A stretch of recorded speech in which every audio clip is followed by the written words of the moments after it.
All right, welcome to the lesson about paying off your lease.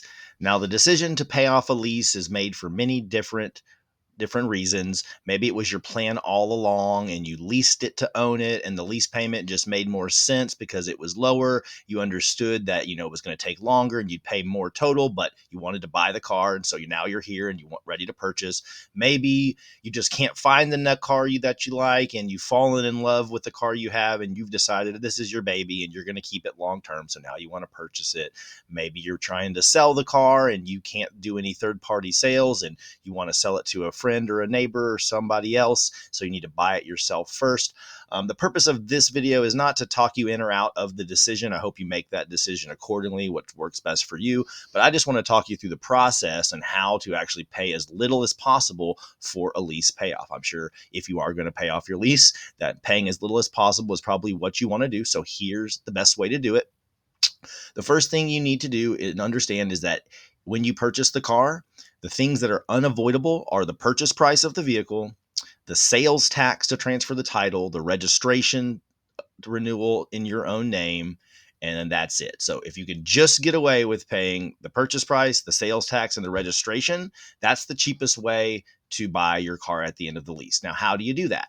Well, the first thing you need to do is get a payoff packet from your leasing company. We're going to avoid the dealership if we can, and we're going to talk about some scenarios where you can't. But if you can, you get a payoff packet from your leasing company, and this will tell you the purchase price of the car and all the instructions on like where to mail a check to the leasing company or how to pay, and then a form called an odometer statement where you fill in the current mileage of the vehicle so they can put that on the title transfer documents. And then you have your bank, you go to whatever bank you want, bank or credit union, you apply for a loan, and you have them pay the leasing company. So now the leasing company is paid off. You have a new loan with a lender of your choosing, or if you pay out of pocket, you just pay that yourself, and the dealership had nothing to do with it whatsoever. And the important thing to understand about this, and why it's if you can avoid the dealership, it's cheaper, is that the dealership no longer owns the car. They're just a middleman who brokers the sale. So when you go back through the dealership, what they do is they call your leasing company, they get your payoff quote, they add in the unavoidables, the tax, the title, the registration. They'll have some sort of doc fee that they need to charge. And then on top of that, it can vary wildly, but they're going to charge you something in order to make money because they don't own the car. There's no markup for them. So whatever they decide to charge you on top of those unavoidables is what they make for doing the deal. And a lot of times that looks like something called like a pre-owned certification inspection, where they're like, oh, we need to inspect the vehicle, give it this 120 point inspection, you'll get it certified. We do that with all our used cars. And that makes sense. If they're selling the car, they want to certify it. They want to make sure that they can put their stamp of approval on it.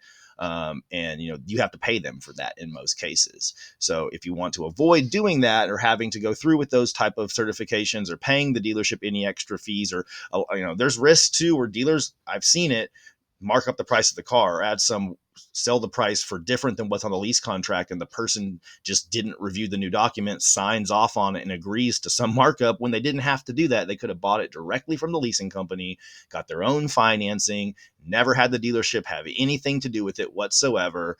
And that's what I would do. That's what I recommend. And the dealership also will try, it will add extended warranties as an option. Service agreements are often pushed. Now, if you're a person who wants a manufacturer's extended warranty, the only place to get that is back at the dealership.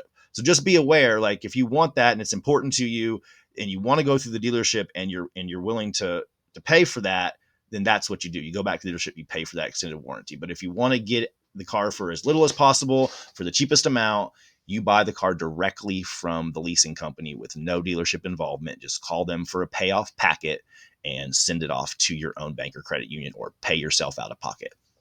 Now let's talk about if you're forced back to the dealership. So unfortunately, this is the case for some people. Some leasing companies require you to go back to the dealership in certain states. Now, this does not apply to all leases in that state. So if you hear somebody say, oh, I'm in this state, so you have to go back to the dealer, that only applies to their particular leasing company, that brand of car. It doesn't apply to all cars across the board. There is not any state in the country where everybody has to go back to the dealership. It doesn't work like that. And I think there's some confusion on that from people, and it's understandable. But as an example, Honda Finance, which is where I came from, they sell leases direct to customers in all 50 states. It does not matter where you live. You can buy your lease directly from Honda Finance in all the states. Now, there is a state where it's more difficult, Ohio. It requires additional paperwork that has to be notarized. And this is where this is what the issue is for the other companies. So this extra paperwork, this extra effort, it may have to pay the title company a little bit more to submit some original documents and to get a notary to do some additional notarizing. And so it's more effort for the leasing company to do. So they choose not to do it. So there another company like Hyundai, don't get confused with Honda, but Hyundai Finance, if you call them and ask them if you can pay off your lease, they'll say yes, unless you live in these 8 states: Colorado, Indiana, Pennsylvania, District of Columbia, Washington, D.C., Florida, South Dakota, Hawaii, and South Carolina. So if you live in those 8 states, they force you to go back to the dealership. And it's for the reason I was just talking about. There's additional paperwork. They're responsible for getting the title transferred. It's easier for them. They don't have the process set up. They want you and they make you go back to the dealership. You can't argue them out of it. They don't have a system in place. You can't say, oh, Honda does it, so I want you to. You're not going to get around it. But just understand that these exceptions, when they make you go to the dealer, have to do with that leasing company and not the state itself across the board. So it's easy to get confused. I know even the customer service reps who work for that particular company, they're only trained on that company's rules. So to them, it's for everybody. So a lot of people get told a certain state, everyone has to go, but that's not how it is. It's just that particular leasing company's rule. Now, the way you find this out, just like every other thing we've learned in this whole course, is always call your leasing company to find out if this applies to you. And hopefully it doesn't. And if you can get the packet yourself and do it yourself, great. But unfortunately, if you do happen to be in a state that they make you go back to the dealership, here is a strategy to deal with it. And we're going to use a multi-dealer strategy, just like we do when we're shopping for a new car.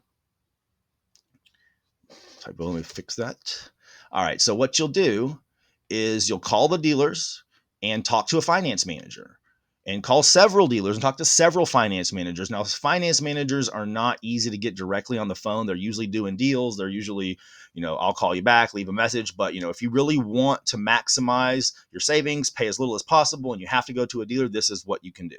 So you call and talk to a finance manager, and you just ask them what fees they charge for a lease buyout. Now, I've seen a wide range of fees. Some companies are great and some dealers are great, and it's really small, $300-400, no big deal. Cool. If that's the case, by all means, just go right in and do it. Not a problem. I've seen a lot more than that: 1,000, 1,500, 2,000, 2,500, and even variations amongst dealers of the same brand. So when I was at Honda and I was talking to customers who were trying to do this, and they would get, and I talked to the entire country of dealerships and all different customer experiences, the amount of fees that the dealers would charge were so different dealer to dealer. A lot of them were the same, but it really could vary. And I always had the benefit of when customers called in were upset, I could tell them, don't worry, you don't have to pay that. Just go to your own bank. Here's your payoff packet. Avoid the dealer altogether. But what we're talking about now is if you can't do that. So you call the finance managers and you just find out what fees do you charge? What fees do you charge? What fees do you charge? And they'll give you, the document fee, the certification inspection if necessary. They don't all certify their pre-owned. So if you can find one that doesn't make you do the certification, that might be a cheaper way to go. And you just find the dealer who charges the least amount of fees, and you go with them. Now, another little level, if you want to really, get deep into like comparing interest rates and things like that, you can get a pre-approval from your own bank just to kind of see what interest rate you qualify for if you were doing this on your own, even if you can't do it on your own.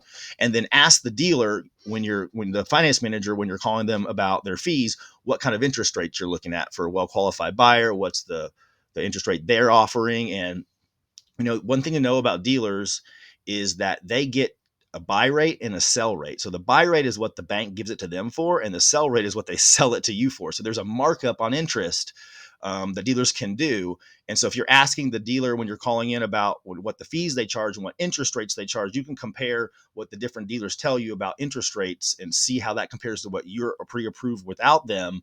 And, hopefully find the dealer who has the least amount of markup, or, their sell rate is closer to their buy rate. And you can shop around to find the dealer that will do it for the least amount. So hopefully, this was helpful. I get asked so much about lease buyouts. Whatever your reason for paying off your lease, if you can avoid the dealership, go to the leasing company yourself. That's the cheapest way to do it. So that's the end of this lesson. I'll see you in the next one.